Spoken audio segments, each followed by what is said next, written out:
Okay, 30-second countdown.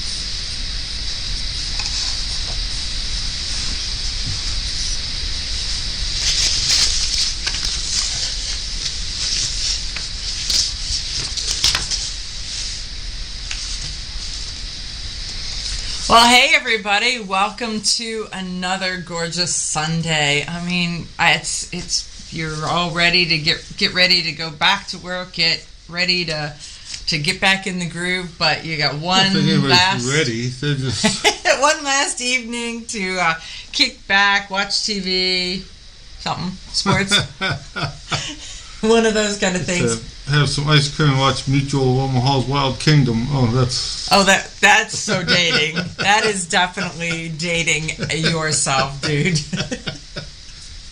Okay, you crack me up. So what did you've been doing a bunch of show prep today, just trying to get ready for the show. And there's a lot of stuff going on. What's the theme of the week, do you think?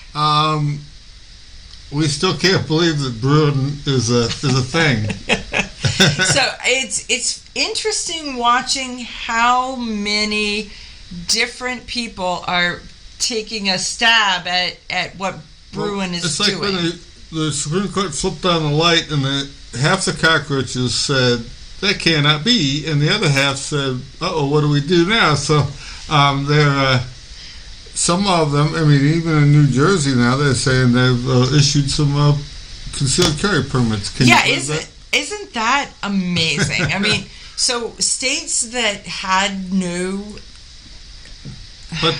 desire to allow you to be free America. The actual lawsuit was aimed at New York, and they have chosen to ignore that as much as possible. They're gonna, yeah. So New Jersey's at least woken up a little bit and said, this is coming down the pike, and we don't want to be the example, because somebody is going to be the example. Right? So I know that in one case the federal judge completely ignored Bruin in a case. So tell us about it. I didn't read that one yet. I haven't got there. There's so much stuff. I mean, there's crazy stuff in this thing. Some of it is they're still trying to argue what the militia part of the Second Amendment is. Yeah. So think about this. I mean, it's a well-regulated militia being necessary to the security of a free state. The right of the people to keep and bear arms shall not be infringed. And people are like, wow, a well-regulated militia. But the thing is militia is the word that throws them for a loop. Well-regulated also does, because they think that's rules. It says the right of the people. In every other case, the people mean the people. That means everybody. Yes, because the militia kind of tramps on the people. They're like, they can't mean that. Back to the government at that point. They can't mean that. They just can't mean that. The other part is that most people don't even realize this, but the U.S. Army is not. We're not allowed to have an army. If you read the Constitution, it's set up so at least every 2 years they have to go in and vote on a budget and put it through. Vote to support the Army. So these folks who sign up, and they sign up for 6 years, they sign up for 6 years potentially assuming that the military budget has been approved, because there is no commitment and there is no promise, and they can't go more than 2 years time. So sometimes they vote on it every year, sometimes they vote on a 2-year basis. But it's the fact that the founding fathers thought that it was distasteful to have an army, because that caused you to either want to be belligerent, or it caused the army to want to be belligerent, and to get too big for its britches. Right, and they'd seen in other cases where the Army tried to take over the standing government of whichever country that happened to be in the past. So, and so their experiences were not overly promising and positive with the military, because they just got done fighting. It really doesn't say in the Constitution, but in the Federalist Papers and that, they show in there that you should, every able-bodied person should have a musket and 200 rounds of ammunition and stuff like this. It really doesn't say that they need a field piece or a battleship or anything, but you at least need a musket. And it doesn't say you can't have one of those. Right. It doesn't give you a maximum. It only says that at a minimum you need a musket and 200 rounds of ammo. Well, and then a lot of the state constitutions actually say that there is the official and the unofficial militia. So they define the militia as every able-bodied citizen of the state between 17 and 67 years old. So that's, if the state constitution defines the militia that way, how does the news reporters turn into saying, well, it's the military? Well, some of the stuff has got polluted over the years, and especially after the Civil War. I mean, up until the Civil War, they pretty much had an understanding of how things were supposed to be played out. Once the Civil War took place, they didn't want to let go of the military at that point, and so they were much more likely to try to have a standing army. They tried to have local groups of the army and stuff like this, and so it's we kind of went from the Civil War to World War I as still little groups that you had your own little drill area, and in town you had your armories and all this stuff. At World War I, then it kind of turned into a government thing, and it got away from being like the city of Chicago or the city of Cleveland or something having their... Now, I remember there was the Cleveland Grays Armory in Cleveland, Ohio, had a group that went to the Spanish-American War, and I can't think of what they called them. Well, but that's the thing, is if you look at in Ohio, in the Civil War even, they would have like the Ohio Regiment and New York Regiment and stuff like this. But they were volunteers. Right, and so they would, originally when the Civil War started, they thought it was only going to last a couple of days. Yeah, we're going to go down there, we're going to whip them into some peanut butter and be done. Like 30... Sign up for the Army 30 days, and then you can go back home to your crops or whatever. Yeah, you're going for a party. They realized that after the 30 days it wasn't going as quick as they had thought, so they had to reassign up at that point. So,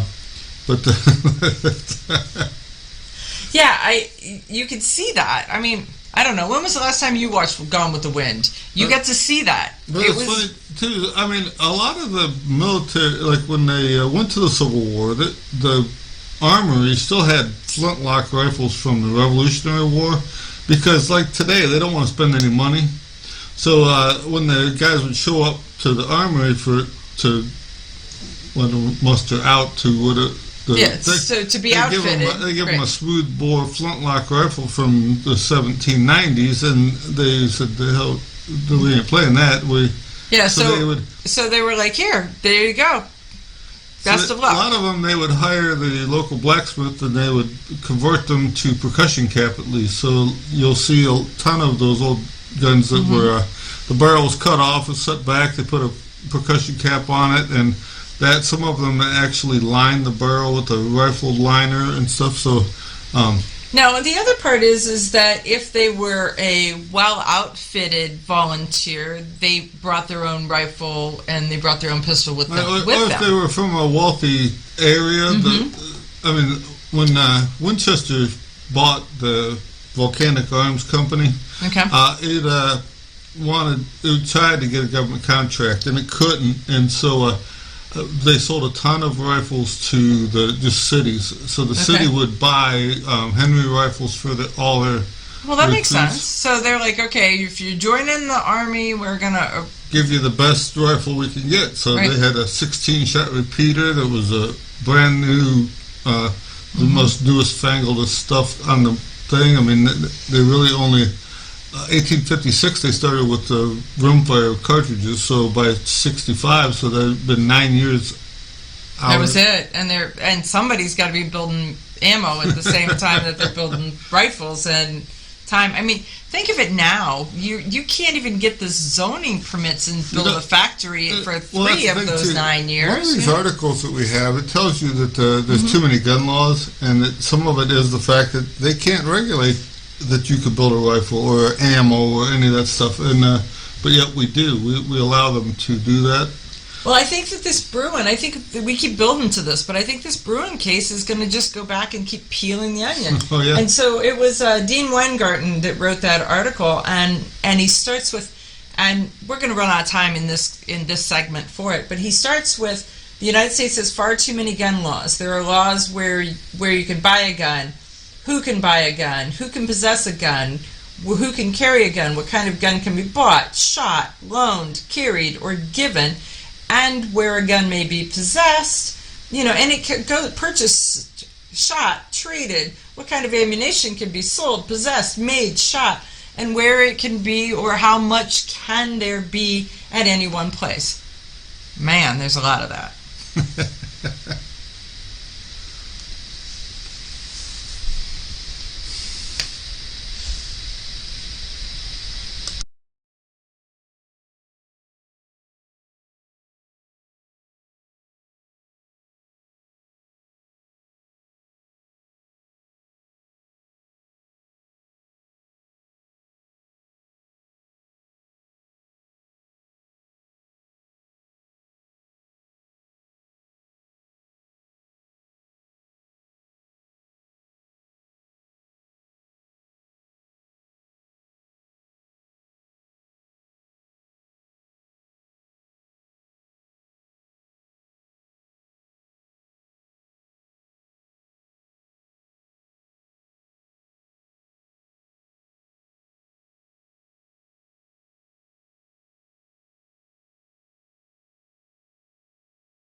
So okay, so we are back, and Rob is doing show prep, and he's going through this, and he's like, "This is funny."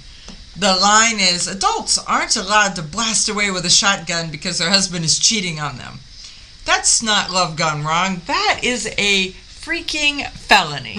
There you go. So that is so I mean I would have guessed that was a Tom Knighton story, but it's actually Kiem Edwards, which is pretty funny. So Bearing Arms, Kiem Edwards.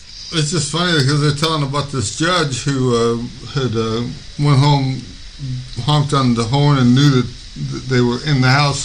So knew that the husband and his new significant other, since he hadn't got rid of his old significant other, so he had two significant others, and one of them was a little torqued. Yeah, so when she came out there, she shot the shotgun out of the car window. So when the girlfriend came out of the house, then the wife, soon to be ex-wife, is in the car shooting the shotgun out the car window, and she shot the house. Shows you this yeah. person. I mean, when she's a judge. When you're in sound mind and body, supposedly, you understand that is not a good idea, right? All that. But for some reason, all of a sudden, she had an issue that crossed some wires, and then she realized that it was probably a better plan to just shoot out the car window instead of... Well, let's talk... There's a couple things on this. One is the girlfriend's very lucky that she wasn't hit. They only hit the house.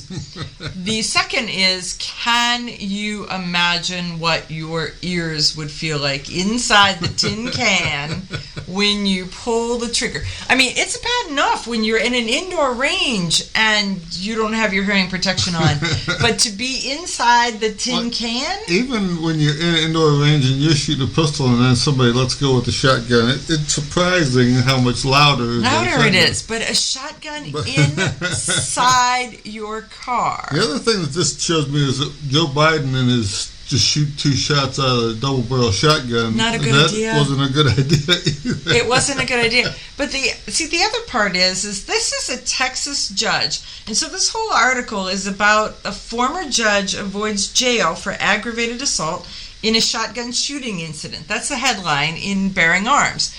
But so there's a couple things. One is she's a former judge. Thank you, as opposed to a current judge. But judges are one of the few people that are elected that you do not know their mindset, their political persuasion, their belief system, any of that. So you get to, because when you ask them questions, in a lot of cases they're like, well, I can't tell you that because it may be a case I have to decide on. And so if I have to make a judgment, I can't talk about it now. So there's a lot of, when you're vetting a judicial candidate, you don't get to do a real deep dive. They'll talk in generalities, but you really don't get. And then on top of that, if you don't know what party they affiliated with prior to running for judge, you kind of, I mean, I'm not saying the political party is the be-all and end-all, but it does give you some ideas. Are they going to be conservative? Are they going to be liberal? Are they going to, where are they? You have to go through every one of their cases and see how they ruled on it versus how you would have ruled on it. So it's funny because they said federal investigators looked at this, and she had been siphoning off campaign money from 2013 to 2018. 5 years. But she bought an engagement ring from Zales, 2 Prada handbags, a mortgage payments, and private school tuition. Was the engagement ring the ex-husband deal, or was it? I don't know. But when you look at this, so here is a judge who for 5 years was not moral and upstanding to begin with, made this bad decision. So she got 36 days in jail. I'm telling you, if I shot anybody's house out of my car window, I'm pretty sure that I would be in jail for more than 36 days. I'm just... Well, she got 3 years of supervised release, too. Oh, goody. Okay. So, I mean, it isn't even that she gets to wear the handy-dandy ankle bracelet. It's just supervised release. I mean, in the ankle bracelet, the only thing that it stops you from doing is going swimming. Right? I mean, you could do everything else. You can't go out of town unless you tell them you're going out of town. Unless you tell them you're going out of town. But since you only got 36 days of so you just delay till day 37 before you go out of town. Probation, right? you know,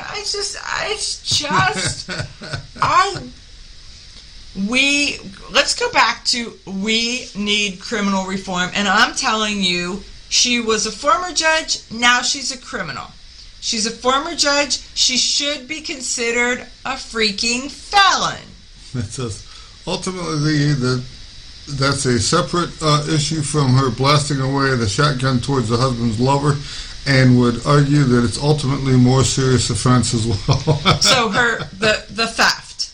So her pilfering from the account, and it's really funny, not funny, haha, but odd funny, because when you have a campaign account, you have to submit documents that show where every dollar of your campaign account goes to. And so how do you siphon campaign money off when you have to send in a report? And because you can, any elected official, you're welcome to go to that state Secretary of State's website, and you can look at the campaign finance report. I believe it's called creative bookkeeping, and the mafia does it all the time. So why would I be surprised by a judge? Okay, I get it. Is this like the second set of books thing? Right, or they just write down what they want you to. I mean, actually, does somebody actually look at that stuff? I mean, they look write it at down. Yeah, but do they? They open up. Well, they look at it, but do they? It's here, but is it truthful? Is it realistic? Do they go in and compare it to the bank statement or something like that? I doubt it. I was going to say we are generally a lazy society, and if it looks good, if the handwriting's neat, it's all completely filled out, good enough. Stamp it. Move on to plan B. I don't. What's for lunch? Okay, I don't disagree with you. I don't disagree with you, and that angers me. We'll be back.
Okay, so we are back.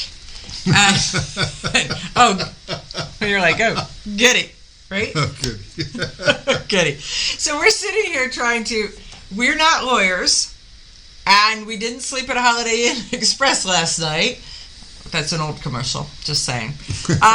But we're sitting here trying to figure out this article that was written by John Crump about the. Well, we had talked about this Minnesota judge who had ignored Bruen and went ahead and it outlawed guns in the fairgrounds in the state fairgrounds in Minnesota, whatever city it's in. Right. But anyhow, when you look when you read the whole article, it looks like the reason being is because well, not necessarily. So you're saying that it's because they filed the lawsuit themselves without a lawyer. Right. People can do pro se lawsuits a lot if they know the ins and outs and the idiosyncrasies. Most pro se lawsuits lose because they don't know the ins and outs, and so the little intricate pieces are what pushes them over the edge. And so this guy, Bruen, actually, Clarence Thomas said that they could protect sensitive areas. Right. And a fairgrounds is not a sensitive area. They say a school. Right. So their stand is the fairgrounds is not a sensitive area, and the judge, on the other hand, has decided that yes, it is. So did the judge actually decide in the case or throw the case out? Well, he said that either the judge never heard of Bruen decision or chose to ignore it. But he said it didn't violate the plaintiff's constitutional rights, and because he says that defendants have a right to ban guns because the fairgrounds are crowded. Yeah, I think that frankly, pro se most of the time is thrown out on a technicality.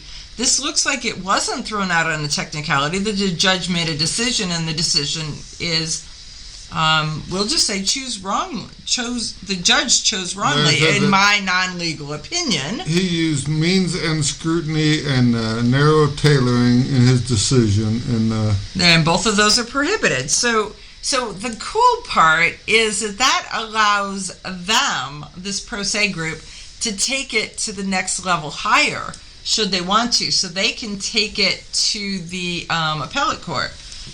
Appellate court meaning appeals, and so they can appeal it and see where it takes them. Because and every day other courts across the country are hearing these Bruen cases, and so every one of those opens the door a little wider for the next guy. Right. So as word travels across the country that this covers that, and that covers this, and this covers that, eventually it's and going some of them, cases like this where the judge makes a decision that's counter to the Bruen statements, then it needs to go to the next higher level, and in your argument you need to reference the Bruen case. And so in down the road, this will actually open the door extra wide due to the fact that it's going to make a major statement on how things go. So it takes time, and it's going to be expensive, and it's going to take a couple more years before. So in that case, it's the Minnesota Gun Owners.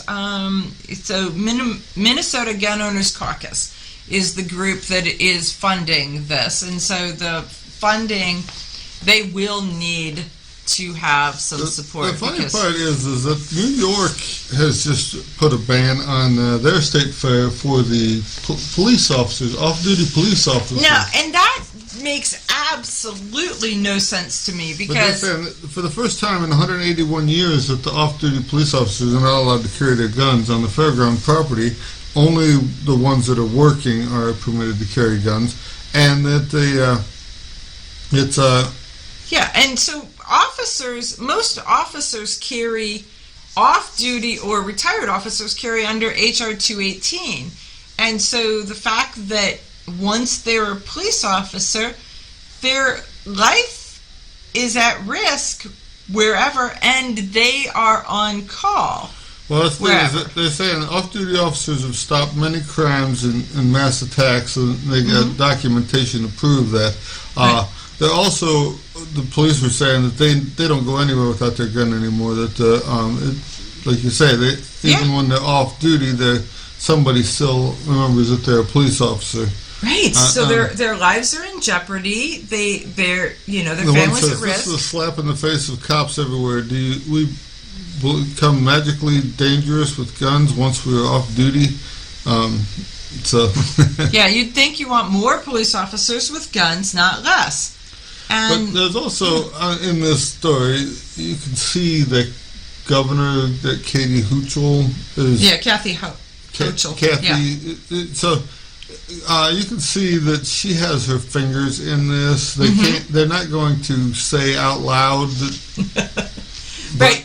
So they're not saying out loud that it is her, but she really does indeed have an anti-gun stance. And so these things are just being pushed far and wide.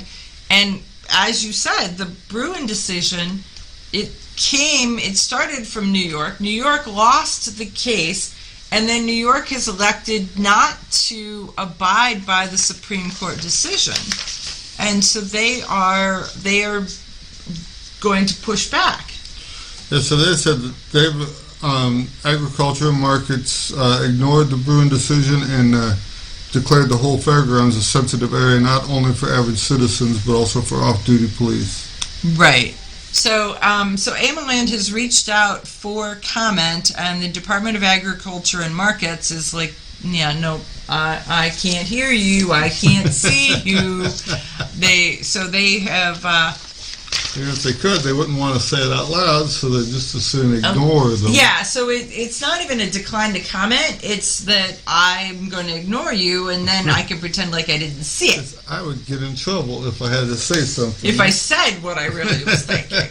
And we know that whole, if I say, does my face show what I'm really thinking? Because I think there's times when, yes, indeed it does. So, I see you have an article about where Chicago's suburbs the zoning laws are blocking gun stores and ranges, but is that going to also have a Bruen? And that it should, but that actually should have a Rhonda Zell kickback. So here's what's happened is that, let's go back in history.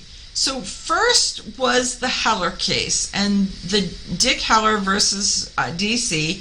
And that case was determined in June of 2008.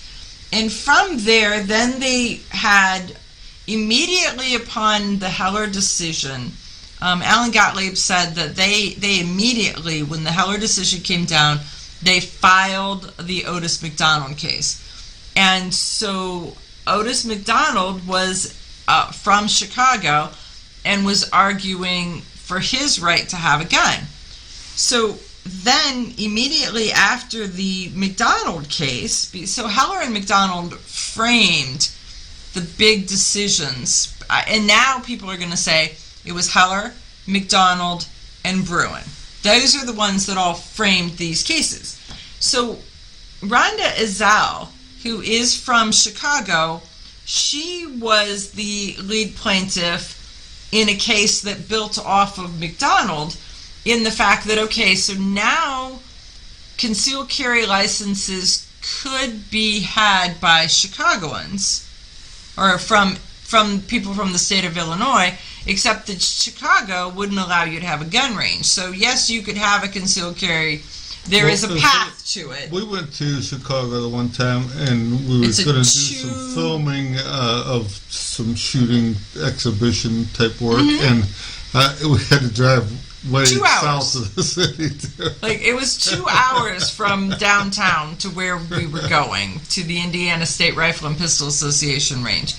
And it was a fabulous range. We had a great time. The guys were real friendly and helpful. Yeah, the hospitality was amazing, but it's not real close. So Rhonda Ezell, because they had passed all kinds of legislation in Chicago not allowing ranges to be in Chicago.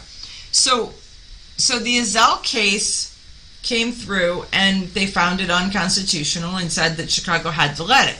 So what's happened is that no one has yet built a range in Chicago. And so, I know Rhonda Ezell. I've had conversations with Rhonda Ezell, and she's like, look, they need to build a range. They need to build a range. They need to build a range. Well, I think for a long time they weren't really sure that they thought that this was like, well, they're joking, right? So nobody wants to put the money into it and then have them change their mind. Well, we've seen the ATF change their mind plenty of times. Exactly, and so the thing is that then in 2015, so after the Ezell case, but not now. I mean, so 7 years ago, there was a series of locations that were established to be that ranges could be, but that most of the places could not have a range. So the city of Evanston, so a suburb of Chicago, has had passed legislation that said that 5 areas where a range hypothetically could be located. 4 of them were industrial areas along the former Mayfair rail lines in West Evanston, and the 5th is the CTA rail yard on Howard Street. So if you weren't on a rail line, you couldn't have a range. So that was the first part. So it's trains and ranges. And then from there, there's all this other stuff. So people were not real conducive to that. We're going to come back and continue to talk on this story because they've done some more stuff on top of this to make it even harder for somebody who wants to go into business, who wants to support training along with concealed carry.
Okay, we're back. So, I just heard the ad for firearms legal protection, and I just want to reiterate that if you carry a gun, if you have a gun for home defense, for personal defense, that you seriously need to consider insurance for the legal protection associated with it. You've got insurance for your car, you've got insurance for your house, you've got insurance for yourself, but do you have self-defense insurance? Seriously, think about it. What? Man, I was just thinking that judge is shooting out the car window. She probably could use some insurance. Yeah, I'm not sure that. I don't believe that if you're committing a felony that you got insurance to protect you from the felony that you committed. One of those little loophole things. Just a little bit of a loophole. Are you done with your Chicago story?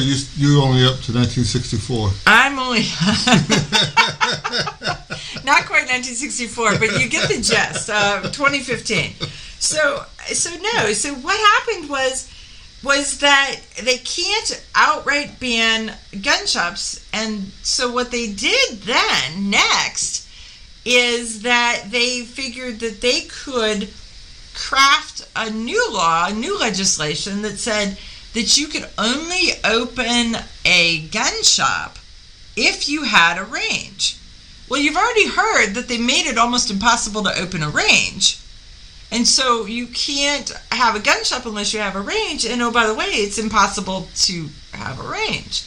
So but they're not making it impossible to have a gun shop. They're making it impossible to have a range. We have one of those catch-22 type things here. If you get into black powder and explosives, stuff like this. Right? Yeah. How? Because with the you can only have a certain amount of explosives on hand before you have to have a bunker. I don't know what they would call it. It's a magazine. Mm-hmm. Okay. But then there's no new magazines, and the magazines that are in the state are already occupied by somebody, and they won't. A lot of them are out-of-staters who own the magazines to keep the run fireworks or to keep the instators from being able to. Right. So they own it. They own the rights to it, yet they don't utilize it. Right. But that way, then you can't have it, and then it's so expensive for you to travel back and forth across state lines hauling powder from your powder magazine to your four-wheel drive or 4th of July shows and stuff like that. Oh, like that. So it causes them to be able to corner the market on the fireworks and fireworks shows. Right. See, but nobody knows any of this stuff unless you try to get one. Then you start to see how the game's played. It's kind of like the gasoline guys keeping the price down so the electric car is not valid because it's still too cheap to run your gasoline card. Okay. Even though they're losing money on every one of them, it just delays the inevitable, people, inventions and new things. For the people to make the switch. Yeah, keeping your thumb on the We're a conniving group. I mean, holding technology back. That is it. We're conniving. I haven't heard conniving as a word in a long time. I mean, that's one of those old words. But too, think at it, everything is the same. I mean, the anti-gunners will not give up on this stuff, even though Bruin says, you're done, give up, go find a new cause or something like this. We're still hearing this, common sense gun laws. Right. These are yours to give away, folks. So right now you are winning. If you stand by, eventually you can build a gun at home. You can sell a gun from home. You can sell it to a 5-year-old. You can have a machine gun. You can make your own bullets. But not stand by. Stay engaged. Stay engaged. Stay engaged. But don't give up your stuff. And don't give up the rights. And so if you sign on to one of these bills because you think, it's going too good, and I need to compromise. You don't need to compromise, and they need to make a crime actually have a penalty that actually hurts, so that you don't want to do You mean that. not the judge in 36 days and, okay, Sarah, because that ought to. Right. I mean, there should be some actual pain involved in that. I mean, whether even if it was just stupidity pain for shooting the house, or had she actually shot somebody, then it should have even been more painful. Right. But there's a lot of stuff here, and some of it, the penalty is more for because she bought a Prada purse than it was for shooting at the other woman. I mean, why is it that they are willing to deal with these penalties to make it so that it really isn't a penalty? Well, the part of that is that, like, on the political side, campaign finance is a big deal, and so they see their political shooting at somebody with a shotgun should be a big deal. And I get that it's a big deal. But if you're talking solely on a political front, there are a lot of folks who are looking at that and they're thinking, my opponent is going to utilize this as kind of case record I'm thinking it's just a three-pronged attack, and you should spend 3 times the amount of time in jail over what you did because you were stupid for doing it. I don't disagree with you. I don't disagree with you, but I can see where they go after campaign finance harder because they're thinking, well, I'm following the rules and my competitor, my opponent, is not. And so I want to slap them. We look at, right now we look to the big manufacturers for new gun ideas or something like this. Right. We don't think of the old neighbor guy down the street who's come up with a gun that runs on propane and a big lighter or something like that. Think about that electronic one that you have. Right, CBA. I have an Electra that's got a spark plug in it, and you put the black powder in, and it lights the black powder. It's 5 times hotter spark than even a 209 primer and stuff. So it's got some things. If they could make it so it runs on propane, benzene, whatever kind of gas instead of gunpowder, you wouldn't have to even clean it at that point. It'd be so nice and clean, and none of this having to scrub that black powder residue out of it or anything. It wouldn't be all messy. Then also, too, they could just make it so it's almost like you shoot the shot, you push a button, and that recharges with the gas, or you shove the bullet down the barrel, then it push the button, and it recharges with the gas, and you could shoot pretty fast at that point. But there's a lot of things that we don't let the little guy have an opportunity at, and this opens it up to where the little guy can say, I have an idea for a better mousetrap here, and I can. What opens up the opportunity? The brewing. If all of a sudden he doesn't have to buy a manufacturing license, he doesn't have to get clearance from his local zoning or the city council or his homeowners association or whatever, because he's working on something. Well, we're back to rules, and rules. But if you look at, say, go to 1900, Henry Ford was working in his garage and built his quadricycle. That would not be allowed today. I mean, his homeowners association would freak out about it. The zoning guy would come knocking on the door. As soon as he pulled out in the street, the cops would be all over him because he doesn't have licenses, permits, insurance, any of that stuff. We're stifling our forward progress just because in the name of society, societal rules. And you're right, because there's so many people who are like, there ought to be a law against this, there ought to be a law against that.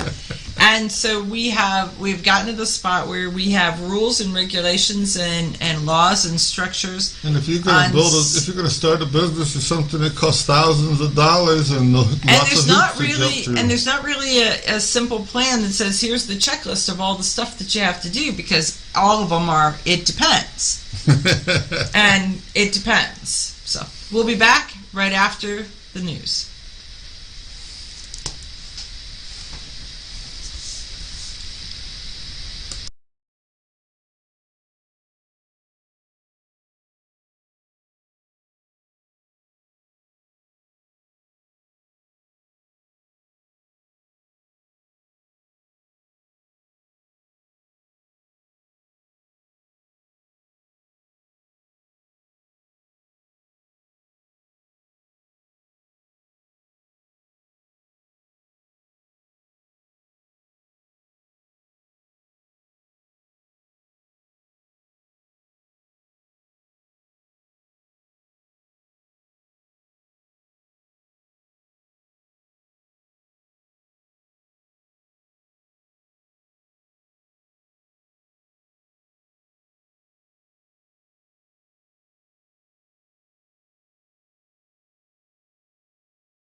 What? I'm just looking at him and he's like, what? So when we're sitting in studio, he's always so upbeat and positive and just energetic and everything like that. If you know, Face the facts, they are out to get you, folks. so it just cracks me up that we could be raised in the same environment by the same people and be so darn different. I've been a shooter for a long time. I mean, I got my first gun in 1965. Right. And and I was shooting before that. And I do it for fun. And the government keeps sticking their nose in my business. I mean, I may have shot a dog dish one time that I wasn't supposed to or something, but I'm not a real lawbreaker with shooting at things that I'm not supposed to. Correct. But yet, I still get all the penalties that are involved with this. I mean, so if somebody somewhere does something that is not wise with a firearm, then everybody. This is sort of that thing where when one kid does something bad, all the kids get spanked. Right, is so that what you're saying? Nobody gets ice cream, and that's the thing. Is the government's taking my ice cream. Nobody gets ice cream. I was just thinking of when y'all get lined up and y'all get spanked. The other problem with it is that every bit of this stuff, I mean, when you got ATF agents that are raiding houses or gun shops or whatever, and other people who got to go check your paperwork, and other people that you can only ship to this location or that location or buy this shipper or whatever it is, all that costs you money. So if when I was a kid, you could buy a box of 22 long rifles for 35 cents. And today it's about $7.50. Right. And how much of that is regulation that's in there that is about can't make it here, you can't ship it there, you can't harvest, store it here. you can't mine for lead here, you can't smelt lead here. We don't make gunpowder, we don't do this, we don't do that.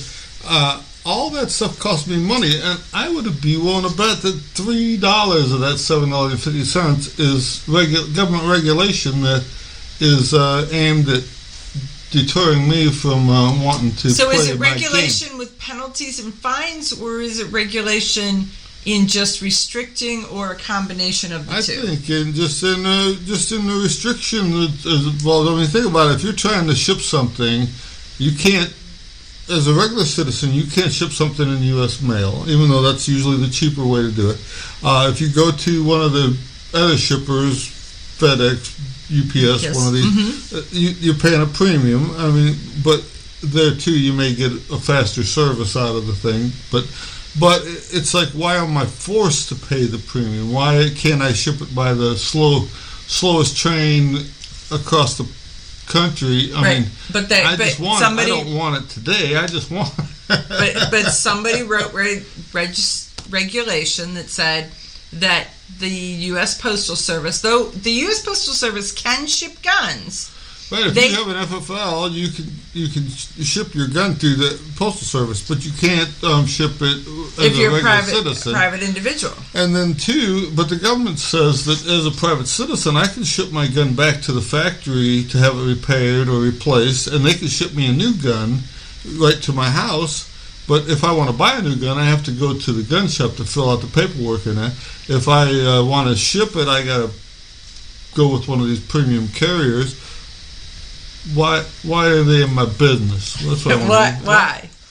Okay. I mean, how much of this is costing us money for no reason? I mean, and when you start to look at it that way, then it's that way for so much stuff. Right. It's everything, and then people are like, well, there ought to be a law against this, or there ought to be a law regulating that. I have an old car, okay, and when you get inside of it, it has a cloth seat, but everything else inside is steel. If you bang your head on something, it's pretty much on something steel. Okay. No padding, no nothing. didn't have seat belts. You got a good head start at the dashboard before you finally got there. Right. But how much, if you weren't good at looking at a new car, guaranteed it's safer to crash it into something, although I wasn't planning on crashing it. It cost a whopping amount of money to pad the whole interior, put airbags in, put seat belts in, put all this stuff, crumpling fenders, crumpling this and that and the other thing. It's my old car could bounce off a wall. $20 worth of Bondo, and it's back to shiny and new again. The new car is so crumpled up that they can't even straighten it back out. It's destroyed. So. Well, and the question becomes, what do you value, the car or the person inside the car? I value the fact that I could get in my old car and I could still travel to wherever I wanted to go. I may not make it, but I could go at a realistic price thing. Man, okay, got it.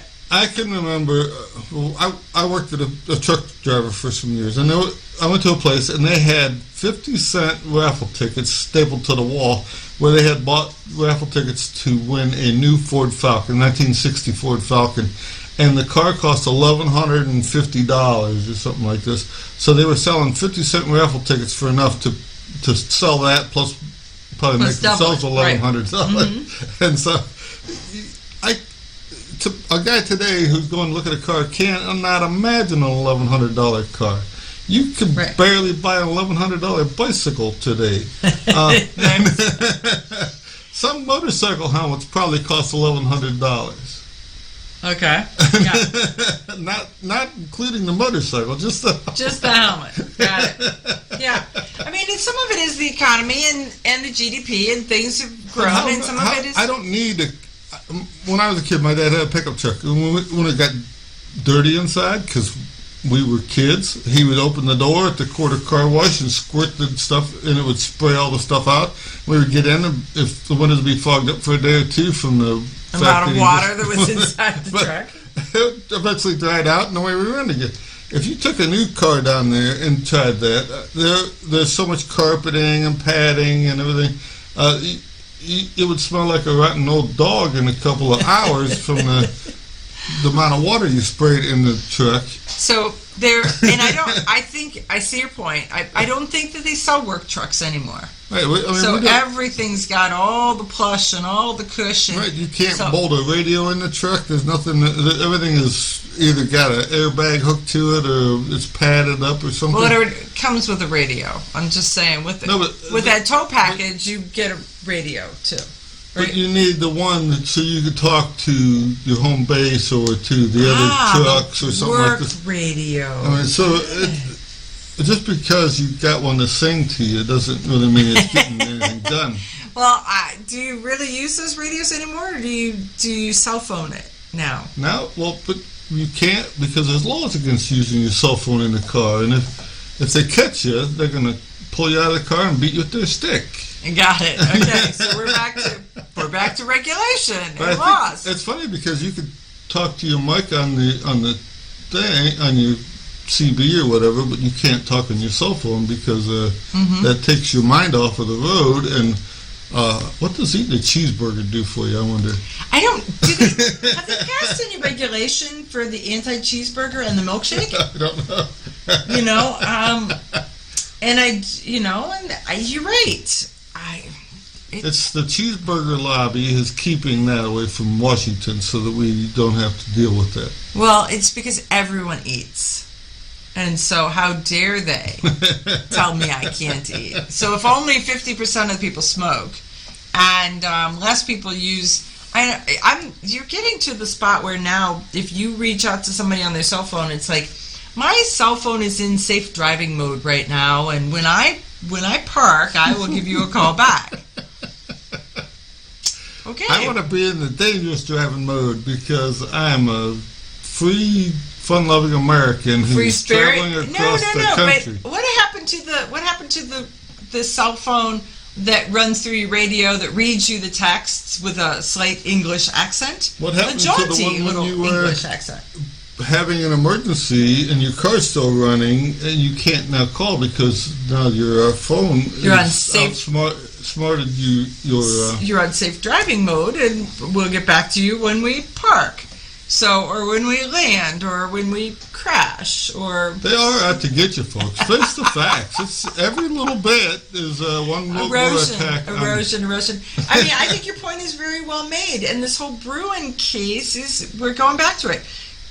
We're going to have to retrain our brains to think about what they've taken away from us. We'll be back.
Okay, so any more words of wisdom? Let's start down this whole article about too many gun laws. And this so this was in AmmoLand, and it was just published this week or yesterday by Dean Weingarten, and he really cuts to the heart of it. That we have far too many gun laws. There are laws about where you can buy a gun, who can buy a gun, who can own the gun, who can carry a gun, what kind of gun can be bought, can be shot, can be loaned, can be carried or given, and where a gun may be possessed, purchased, shot, or traded, what kind of ammunition can be sold, possessed, made, or shot, and where it can be at what times. Yeah, a lot of like ranges in that the kid, like people have to be a certain age to shoot the gun or whatever. So is that think about what's just happening in California? There, is all that the the juvenile insurance that's doing it? Is it the? I mean, and it is because of the fact that the Constitution makes it legal. Is it, the insurance going to have to cover younger generation? I don't. We're back to free market. So, is it? If this guy doesn't, the other guy does, and pretty soon everybody starts switching to him because Exactly. Because you always want to buy the best product. So the best product at the best price. So if you're not giving me that best product, I'll go to another one that does, and that one will be like, look at this, there's a niche market. We didn't really have a lot of gun laws until the Civil War, right after the Civil War, when they tried to close off the new expansion of the blacks coming into society as a free man. So they were trying to shut down just free men. Right. In all different aspects, and being able to have a gun, hunt, and provide for your family was one of the aspects that they... Well, some of it was because the Ku Klux Klan didn't want them shooting back at them. So there was personal protection. So, yeah, a little bit of both. I mean, it's funny when you read some of the stuff from the people with the Underground Railroad and stuff like this. I mean, the best invention they say of all time was the Winchester rifle. So everybody should have one and know how to use it. And so I mean, you think about it, the Winchester at the time was the repeater of the day. Very few things could compete with it. And actually, the automatic loading guns that John Browning and that come to really aren't that much faster than somebody with a little bit of practice in the lever action or the pump action style Remington guns. Right, So, and there's a lot less mechanism in it. right, and it's kind of funny. It would really be easy to convert the semi-automatic gun to either a lever action or to a pump action because it's already kind of a loose action to start with. So you just have to hook some rods to it. But it's just have to. That's all. Just have to. You make it all sound. I've got a fairly mechanical mind, but you make it all sound so easy, and I look inside there, and it's like it's magic in there. Funny. One of my friends, he'll buy a new gun or something. He brings it over, and he's like, "Tear this apart and tell me where I'm going to have problems," and I'll show him what I think the problem where the weak link is, and so or what's going to happen. He'll buy 2 or 3 of those parts, so he has them extras because 25 years of gunfire and cleaning solvent and whatever else may play a part in that, and there may be a day you need that, and they have long stopped making that particular model. Well, in one case, you saw something for him in a gun, and so he reached out to the factory saying, I'd like to buy extras of this piece. And they were not selling that piece. They said if his piece was broken, they would replace it, but they were not selling that piece. Like I say, it was working fine at that time, but what's 20 years of us gun solving or neglect going to do for it? And so, and since it's an all plastic shoe basically that rides around inside there, how much it costs them 8 cents for the plastic to you're paying basically for somebody's idea and their patent. And their patent and the shipping, right? So our friend said, okay, well, if you're not going to sell me this, I'm just going to sell the gun because if I can't depend on it in the long run, if I'm going to spend my time and my effort training to be extremely proficient, I want to do that on a gun that I know that I can depend on for years, not just for the next 6 months. We had a gun shop, and a lot of people would come in and their gun would be broken or something like that, and I could pull it apart and show them what was wrong with it, and they send it back to the factory or whatever, and that's a part they would end up changing in the long run or something. It just shows up to me easily, but other people they would not see that, and I don't know if it's that troubleshooting part. I mean, I had a guy who was wanting to be a gunsmith helping me, and if you showed him what was wrong with something, he could fix it fabulously.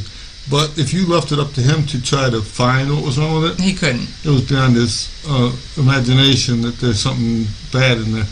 And for some reason, my head breaks it down into steps. I mean, the actual opening of the action, loading and closing the action, may be 40 operations happening immediately, but I can see each little piece and where all of a sudden at stage 36 we have an issue.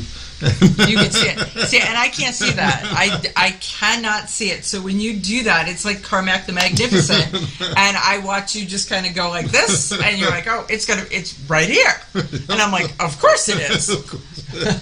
Yes. But I don't know why. It's real simple for me to look in there and see how that works. But I think there's like the spirit world is just pointing at something for you and saying, boop, boop, boop, it's right there. It's a little flashing lights. It's a little. Look over this way. It's like the ghost has got his laser pointer circling a spot, and you're like, yeah, I just go right to the little red dot, without any thought or conversation on the fact that there's somebody guiding the little red dot, because I got nobody. Nobody's helping me. But I mean, as we talk about the, how much trouble we had getting FFL. I mean, you go to get FFL, you have to prove that you're allowed to have it in your neighborhood. You have to have a storefront that actually is a storefront, and not your kitchen table or your little side room in the back off the garage or something like this. Once you got the FFL, then you went to try to buy guns from the manufacturers. Well, they want you to buy them through distributors. The distributors wanted a picture of your storefront, your sign out by the road. They wanted an ad from the newspaper, from your... right. I'm not sure what they do now, because phone book. Yeah, phone book. We'll be back right after this, and he can continue to grouse.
So I'm We're I'm on the leading. air and you're leading. I'm leading. Oh, there you go. Uh-oh. Oh.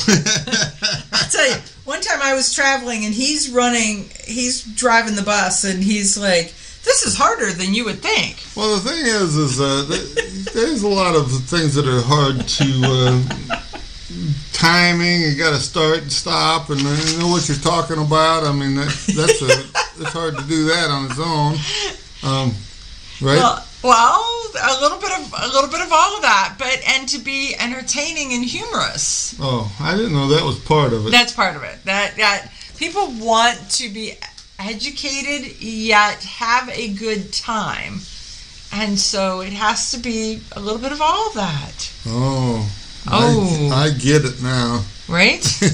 Yeah, I'm not betting. In a couple of weeks, I'm going to be traveling again, and you're going to be here. Ruh-roh. You're driving the bus, and we'll see what happens. But yeah. So anyhow, we talked about gun laws and stuff like this. Mm-hmm. Some of the after Civil War, a lot of them came into play. Another group of them came in when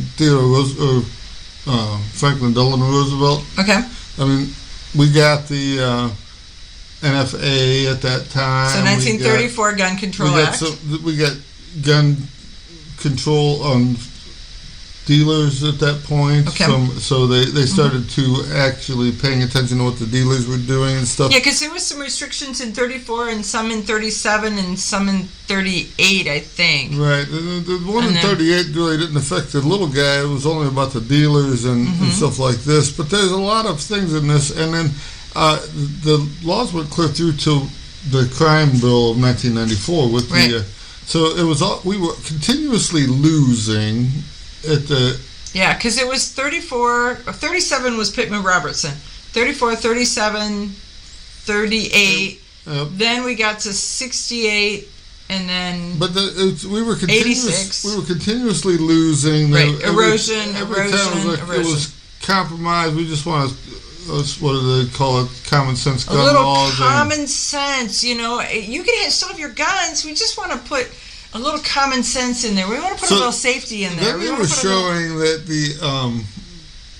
the statistics that they use that these gun laws were actually helping control crime and stuff like this.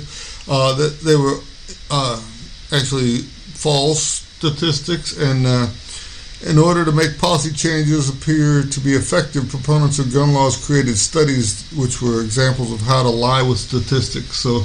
Well, and if you listen to, go to his website, interact with Dr. John Lott at crimeresearch.org, you'll see that he gives you the unvarnished truth.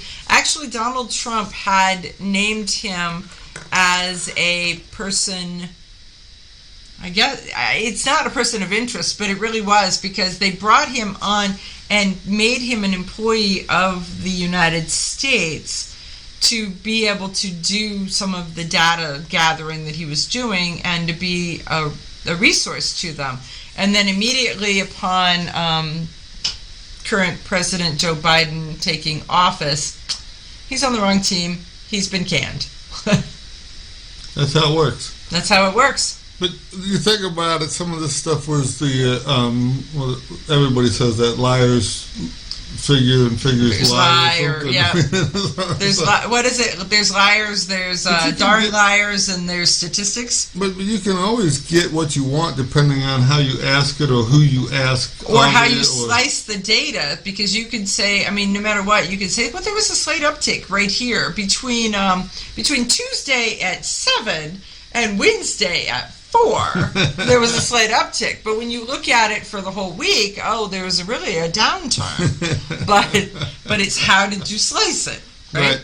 So that's the thing, is we continue to get beat about the head and shoulders with the gun control laws.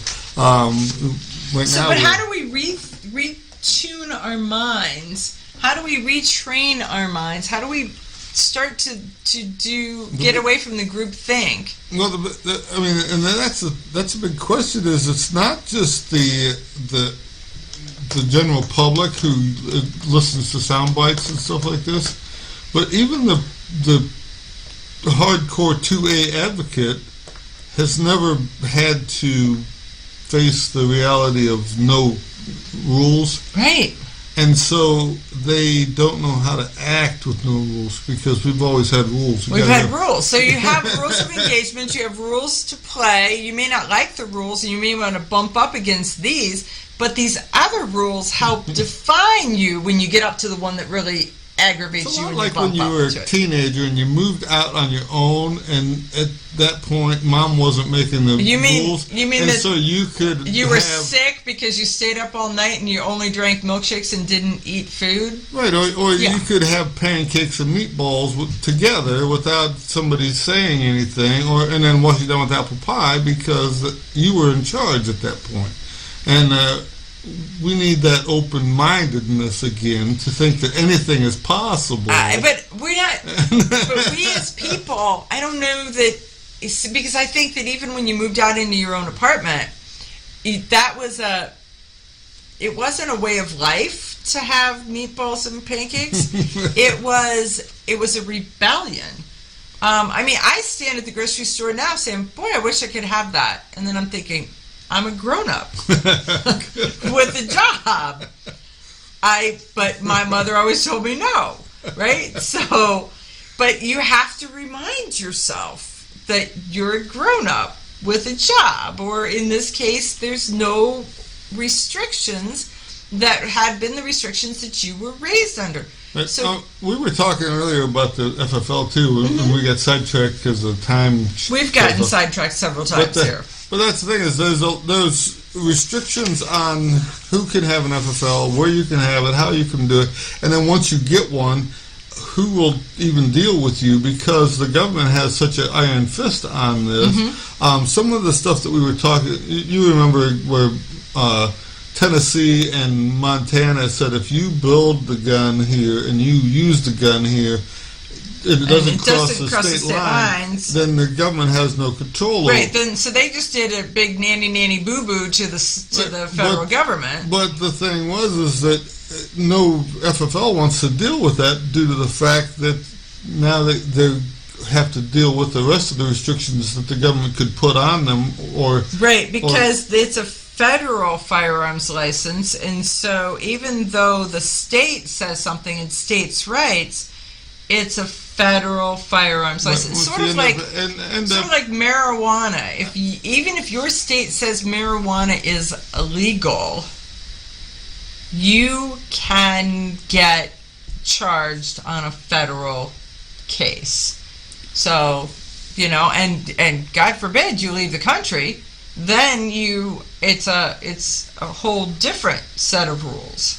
Right. So there's a lot to this, but we have to think of it as in different ways, and some of it is what's it costing us? What's the downside? And by allowing them to boss us around, are you actually safer? Are you less safe? Is there no change in the fact that you can go to a gun show and buy a gun without having to? Then that's where your common sense control of your gun comes in, not common sense gun control. Right, but that's the thing is just because anybody can buy a gun, it doesn't really say that they're going to be any more violent than they already are. I mean, the ones that are violent already have a gun, so the ones that are going to take it home and stick it in their dresser drawer are no threat to you whatsoever. So unless they pull out in front of you in their car because they're not paying attention because they're talking on their cell phone. Eating a cheeseburger. Right.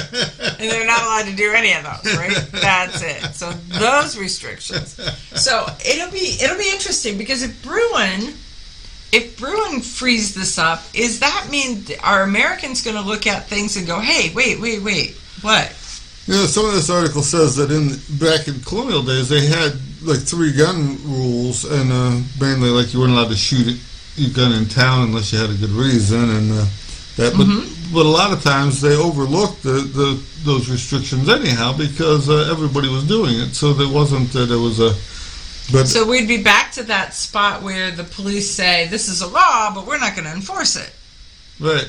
But No. the thing is some of it is you just like the guy said at the fair. There's so many people here. It's not really safe to shoot the gun just willy nilly. But if they have Well, a you're not intending to shoot at will. If you're carrying concealed, you're not there to do marksmanship. You're there to go home at the end of the day. But when I was a kid, you could go to the fair and shoot a real gun at the shooting gallery and stuff like this. You couldn't shoot your own gun; you could shoot their gun. Right. But so is this stuff possibly going to come back to us? Is a I don't know, because it really, some of it is a societal change, and there's but we all want to society. shoot a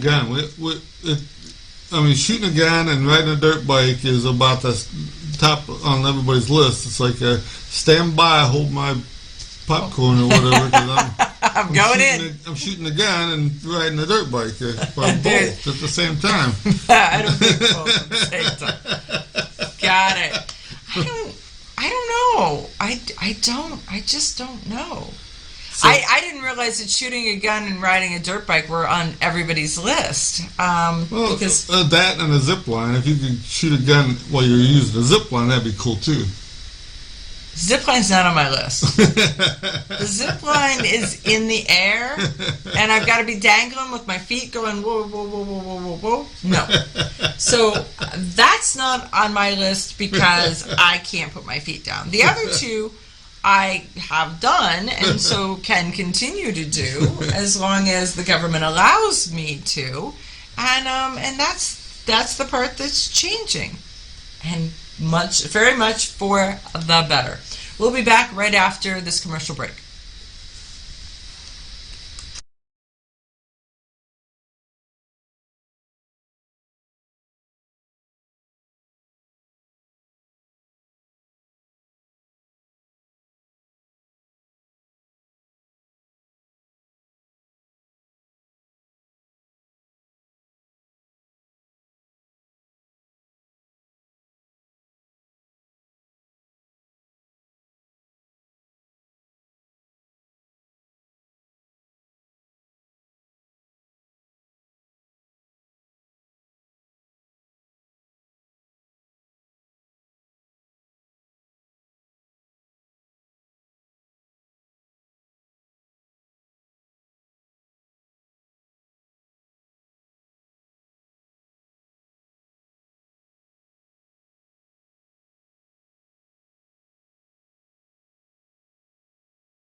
Well, you know that they are called gun safety groups.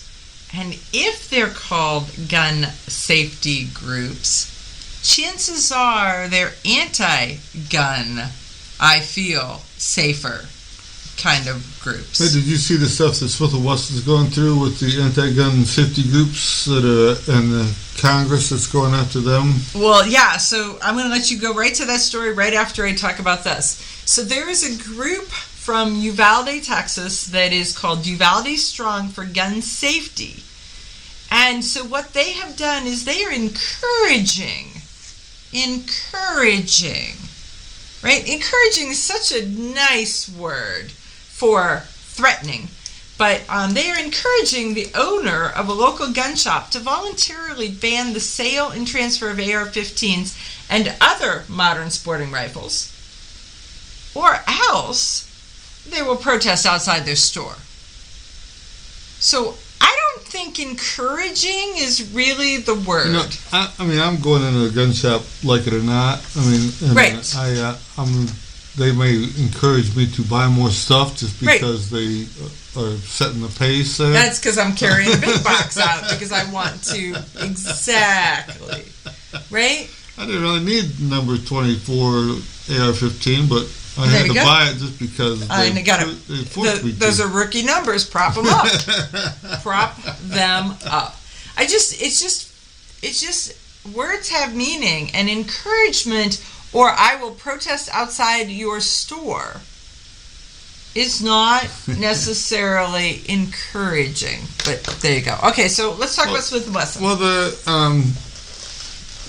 Congress, the congressional Democrats in Congress have focused on the Smith & Wesson and how they're marketing to the youth of America is what. Well, because the Bushmaster lawsuit, they felt that because Bushmaster no longer exists, the insurance company for the Bushmaster that was in place when the shooting happened at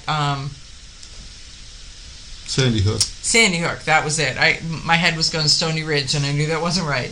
So Sandy Hook, that company, that insurance company, decided it was better to settle out and be done, as opposed to allowing the lawsuit to continue on. And so they sort of set precedent, even though the company doesn't exist any longer. But the insurance companies set precedent, and the other gun companies are taking the brunt of it. Well, Smith & Wesson's president, Mark Smith, he wrote a 440-word statement to them, and it's kind of funny some of the stuff that he had to say. Yeah, he says that they're because this is his statement. Okay. Go ahead. Anyhow, it says he blasted the establishment media for helping perpetuate the notion that gun industry and law-abiding firearms owners are to blame for skyrocketing crime, and that that some have the audacity to suggest that after they have vilified, undermined, and defunded law enforcement for years, supported prosecutors who refuse to hold criminals accountable for their actions, overseeing the decay of the country's mental health infrastructure and generally promoting a culture of lawlessness, that Smith & Wesson is the one that's at fault for this uptick in crime instead of all the stuff that they've been doing themselves. Right. I mean, it really is that they're trying to make the gun and then that gun manufacturer responsible for it all. And so they keep talking, sort of like they're talking about the gas companies, and they're like, the gas companies made a profit of, X number of, let's say, $1, whatever the number is, right? Some number. But they don't say what percentage that is, because they're trying to make a big shocking number, as opposed to saying, that 99% of their money gets turned back around and they get to keep 1% or 6% or whatever that is. But it's not it's not a high margin product. The thing So is they're doing the same thing with guns, saying Smith & Wesson sold between 125 and 250 million dollars in revenue on. So I don't know how Smith & Wesson's pricing is, but I know like the old Remington, they didn't leave you enough profit margin as a store to make it worth your while to have them in stock.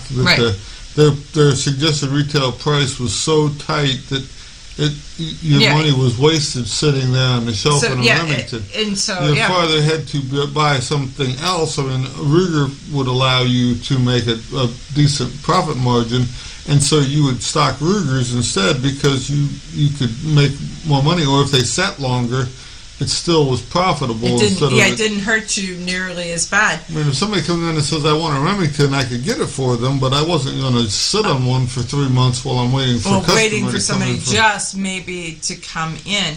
So, so they actually, Congress is looking at how much money did Smith & Wesson bring in on modern sporting rifles, how many guns were sold, what all this is, and they slapped them back pretty hard.